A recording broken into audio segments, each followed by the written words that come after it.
Hello students, good morning. BA final year भूगोल की class में स्वागत है आप सभी का। तो इसमें हम प्रथम प्रश्न पत्र प्रादेशिक भूगोल का अध्ययन कर रहे हैं। तो प्रादेशिक भूगोल में आज हम प्राकृतिक प्रदेशों का अध्ययन करेंगे। Natural regions. देखो, प्राकृतिक जो प्रदेश है विश्व को सबसे पहले प्राकृतिक प्रदेशों में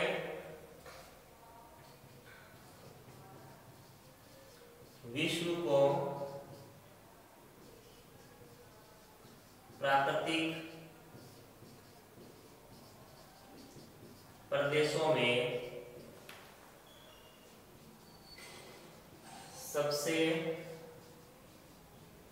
पहले एक विद्वान थे, ये भूगोल नेता थे, हर्बर्टसन। इन्होंने बांटा था विश्व को सबसे पहले। हर्बर्टसन ने विभाजित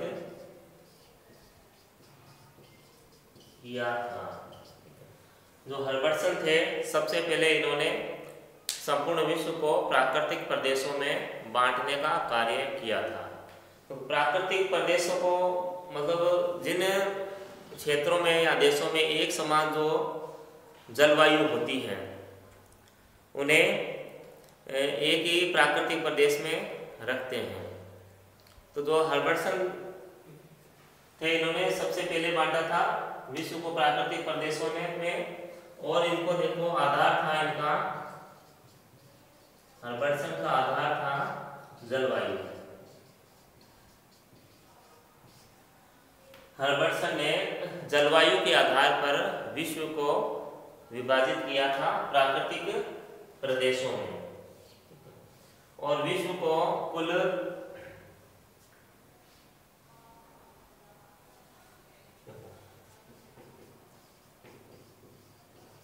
विश्व को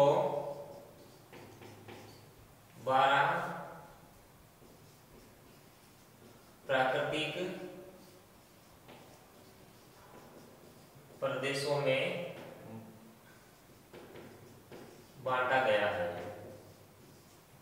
कुल 12 प्रदेश है, लेकिन अपने यहाँ 17 प्रदेश है। तो विश्व को देखो, सबसे पहले तो हर्बर्टसन थे, इन्होंने विश्व को प्राकृतिक प्रदेशों में विभाजित किया था। तो इन्होंने लगभग 20वीं सदी के प्रथम 2 दशकों में प्राकृतिक प्रदेश की संकल्पना दी थी हर्बर्टसन ने। और हर्बर्टसन ने जो प्राकृतिक प्रदेशों में विभाजित किया विश्व को, इसका आधार था जलवायु। जलवायु के आधार पर इन्होंने प्रदेशों को विभाजित किया था और विश्व को 12 प्राकृतिक प्रदेशों में बांटा गया है। तो जो प्राकृतिक प्रदेश है, जैसे संसार के प्रधान प्राकृतिक प्रदेश है, तो इनको देखो 4 भागों में बांटा है। उष्ण प्रदेश, गर्म शीतोष्ण प्रदेश, फिर शीत शीतोष्ण प्रदेश और शीत प्रदेश। उष्ण प्रदेश यानी बहुत अधिक गर्म प्रदेश है, बहुत अधिक गर्मी यहाँ रहती है। उसके बाद है गर्म शीतोष्ण प्रदेश, गर्म है प्लस शीत प्लस उष्ण, गर्मी और सर्दी दोनों ही यहाँ मिलेगी। उसके बाद है शीत शीतोष्ण, ठीक है, यहाँ सर्दी कुछ अधिक रहेगी और गर्मी यहाँ कम रहती है। फिर जो चौथा प्रदेश है शीत प्रदेश, ये जो प्रदेश है ये बर्फ से ढके रहते हैं, साल भर यहाँ बर्फ जमी रहती है। तो ये अलग अलग प्रदेश है। जैसे उष्ण प्रदेश में भूमध्य रेखीय निम्न प्रदेश, भूमध्य रेखीय उच्च प्रदेश, मानसून प्रदेश, सूडान तुल्य अथवा सवाना प्रदेश, मरुस्थलीय या सहारा तुल्य प्रदेश।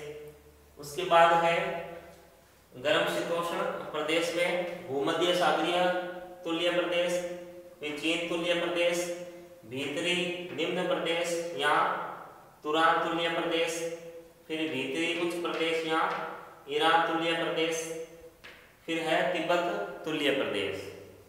इसके बाद है शीत शीतोष्ण प्रदेश में यूरोप तुल्य प्रदेश, सेंट लॉरेंस प्रदेश, प्रेरी तुल्य प्रदेश, अल्ताई तुल्य प्रदेश, साइबेरिया तुल्य प्रदेश अथवा टेगा प्रदेश।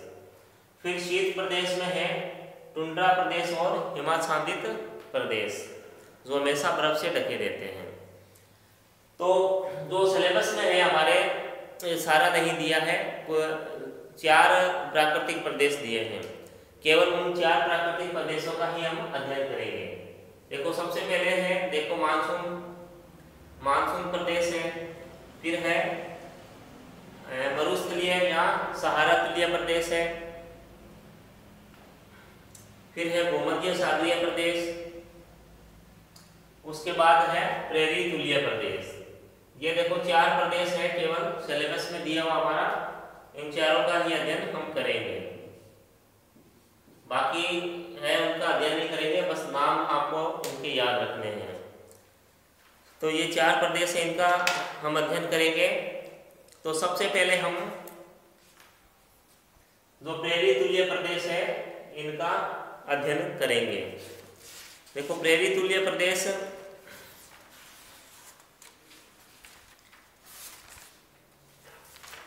जो प्रेरी तुल्य प्रदेश है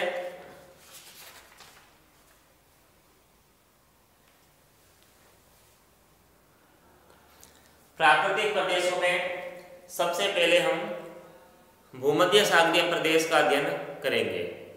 भूमध्य सागरीय प्रदेश की विशेषता यह है कि यहाँ कृषि कार्य सबसे अधिक होता है।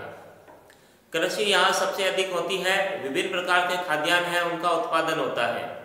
और उसके बाद ये जो प्रदेश है, जो भूमध्य सागरीय प्रदेश है, ये खट्टे फलों के लिए प्रसिद्ध है। खट्टे फलों में जैसे नारंगी है, अंगूर है, नींबू है, ये बहुत सारे जो फ्रूट है जो यहाँ उत्पादित होते हैं भूमध्य सागरीय में। भूमध्य सागरीय में कृषि कार्य सबसे अधिक है और भूमध्य सागरीय प्रदेश की जो जलवायु है कई देशों में फैली हुई है। जैसे इसके अंतर्गत भूमध्य सागर है, उसके तटवर्ती देश जैसे पुर्तगाल, स्पेन, दक्षिणी फ्रांस, इटली का प्रायद्वीप, यूगोस्लाविया, बल्कान देशों के तटीय भाग, एशिया माइनर, सीरिया व उत्तरी पश्चिमी अफ्रीका और कैलिफोर्निया की घाटी, मध्य चिली, दक्षिणी पश्चिमी केप प्रांत, दक्षिणी पश्चिमी ऑस्ट्रेलिया तथा न्यूजीलैंड के उत्तरी द्वीप के कुछ अंश, ये कई भागों में ये भूमध्य सागरीय जो जलवायु है, जो प्राकृतिक प्रदेश है, ये फैले हुए हैं।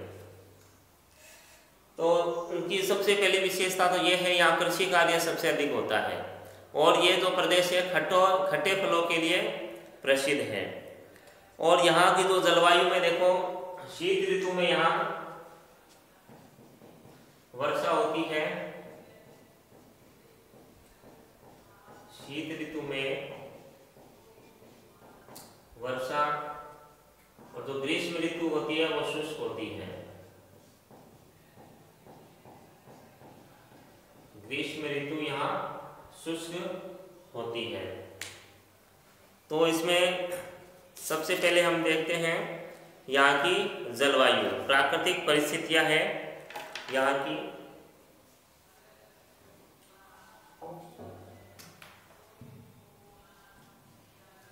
प्राकृतिक परिस्थितियां,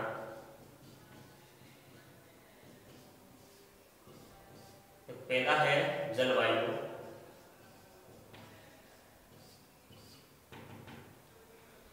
देखो जलवायु में है इसके, इस प्रदेश की शीत ऋतु छोटी होती है और साधारण जाड़ा पड़ता है। यानी जो शीत ऋतु है यहाँ कम होती है, कम समय के लिए होती है और महीने के जो औसत तापक्रम है यहाँ 20 से 25 डिग्री सेल्सियस होता है। औसत तापमान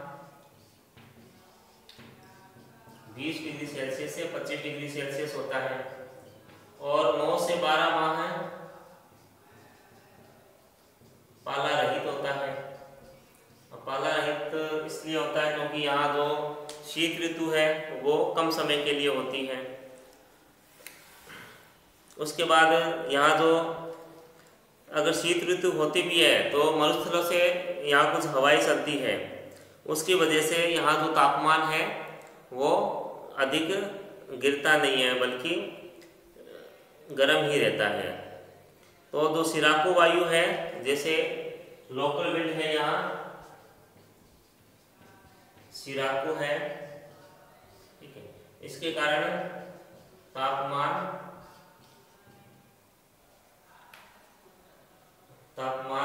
ज्यादा गिरता नहीं है। जैसे हमारे यहाँ जो हवा चलती है लू, तो वो क्या करती है, गर्मी अधिक बढ़ा देती है। इसी तरीके से यहाँ एक सिराको है, हवा चलती है, गर्म हवा होती है, मरुस्थलों से आती है, जिसकी वजह से यहाँ जो तापमान है वो अधिक ठंडा नहीं हो पाता है। तो यहाँ की जो विशेषताएं हैं, यहाँ की जलवायु की विशेषताओं में है जैसे शुष्क ग्रीष्म ऋतु और बादल रहित दिनों की अधिकता। तो शुष्क ग्रीष्म ऋतु है, इसमें अधिक वर्षा नहीं होती है। यहाँ अधिक क्या वर्षा होती नहीं है, यहाँ जो वर्षा होती है वो केवल शीत ऋतु में ही होती है। फिर है इसका वनस्पति, जलवायु के बाद है वनस्पति।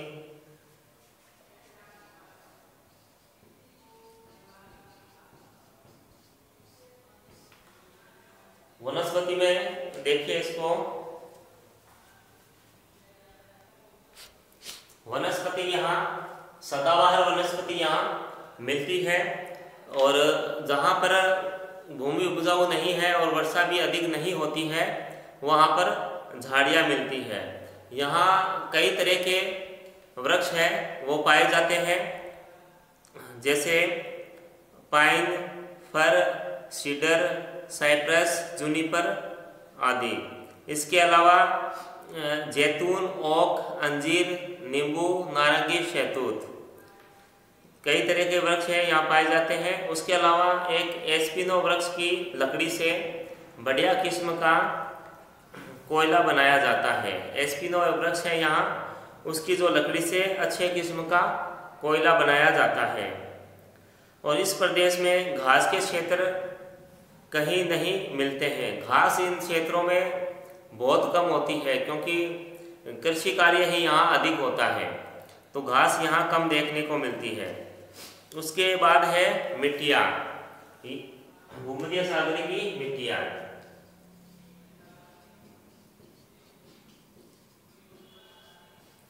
देखो मिट्टियाँ, यहाँ मिट्टियों में विषमता है, अलग अलग क्षेत्रों में अलग अलग तरह की यहाँ मिट्टियाँ मिलेगी, लेकिन जहाँ वर्षा अधिक होती है वहाँ पे लाल रंग की मिट्टियाँ मिलती है।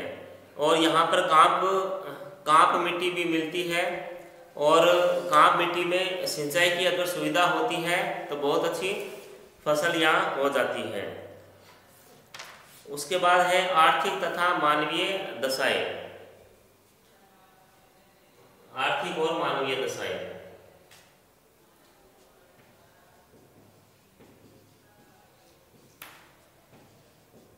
आर्थिक और मानवीय दशाएं, इनमें पहला बिंदु है इसमें कृषि। देखो यह कृषि प्रधान क्षेत्र है, तो कृषि पे यहाँ सबसे अधिक फोकस दिया जाता है। कृषि यहाँ केंद्रीय स्थिति में है कृषि, और उद्योग धंधे हैं वो यहाँ अधिक नहीं है, क्योंकि कृषि का कार्य ही यहाँ सबसे अधिक होता है। जैसे उद्योग धंधों के लिए जो कच्चा माल चाहिए होता है वो यहाँ उपलब्ध नहीं है उतनी मात्रा में। यहाँ खनन, वन और मछली पालन आदि के संसाधन सीमित हैं। यहाँ का पे सबसे जो आकर्षण है वो देखो यहाँ की जलवायु है, यहाँ की मिट्टी है और जल है, ये आकर्षण के क्षेत्र हैं यहाँ पर, क्योंकि ये कृषि प्रधान क्षेत्र है। जलवायु कृषि के लिए उपयुक्त है, मिट्टी भी यहाँ उपयुक्त है और जल है वो यहाँ उपलब्ध है। सर्दियों में वर्षा से भी प्राप्त हो जाता है और बाकी सिंचाई के द्वारा ये कृषि करते हैं। तो उद्योग धंधों की जो संभावनाएं हैं यहाँ कम है, कच्चा माल भी प्राप्त नहीं हो पाता है। और ये जो क्षेत्र है भूमध्य सागर जो क्षेत्र है वो पृथ्वी के धरातल का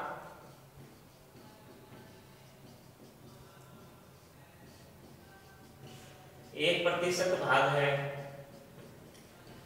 और इस 1% भाग पर 4% जनसंख्या निवास करती है।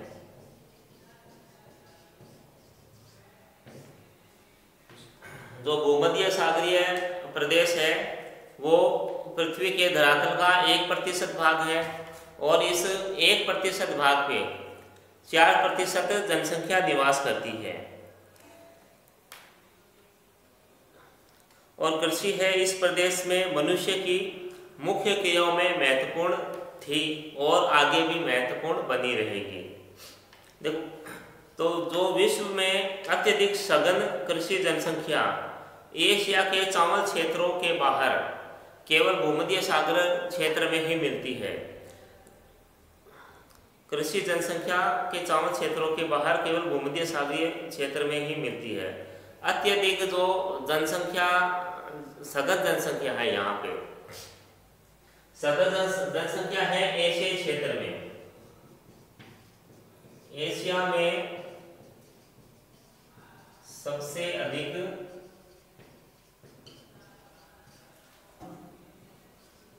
सघन जनसंख्या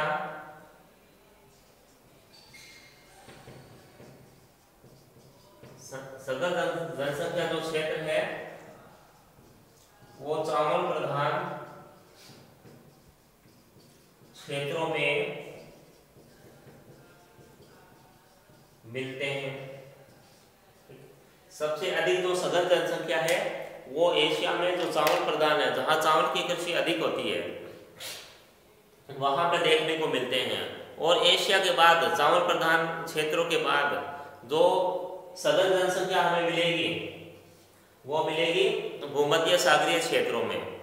देखो भूमध्य सागरीय क्षेत्रों में देखो एशिया में जैसे दक्षिण पूर्वी एशिया और दक्षिण पूर्वी और दक्षिणी एशिया है, जो भारत बांग्लादेश जो देश है यहाँ पे सबसे अधिक जनसंख्या हमें देखने को मिलेगी। सघन जनसंख्या यहाँ देखने को मिलती है। तो यहाँ पे तो देखो चावल के जो क्षेत्र है ये एशिया में, यहाँ निर्वाहन कृषि होती है। निर्वाहन कृषि यहाँ होती है। जो निर्वाहन कृषि होती है वो केवल जो कृषक होता है अपने निर्वाह के लिए यानी अपने खाने के लिए ही वो उगाता है, उसका आयात नहीं कर पाता है, क्योंकि उतनी मात्रा में जो फसल है वो होती भी नहीं है। केवल उतनी ही फसल होती है जितनी वो अपना और अपने घर वालों का पेट भर सके। तो उसी तरीके से जो भूमध्य सागरीय क्षेत्र है यहाँ भी देखो निर्वाह कृषि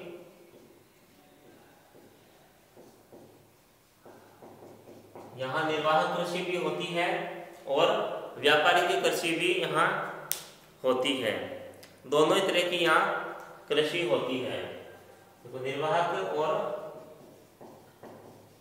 व्यापारिक। निर्वाह कृषि यानी केवल अपने निर्वाह के लिए, इसका आयात नहीं किया जाता है। और व्यापारी कृषि है उसका बाहर आयात किया जाता है, वो पैसे कमाने के लिए उगाई जाती है जो कृषि है। देखो इसमें जो भूमध्य सागरीय क्षेत्र है इसकी कृषि की कुछ विशेषताएं बताई हुई हैं।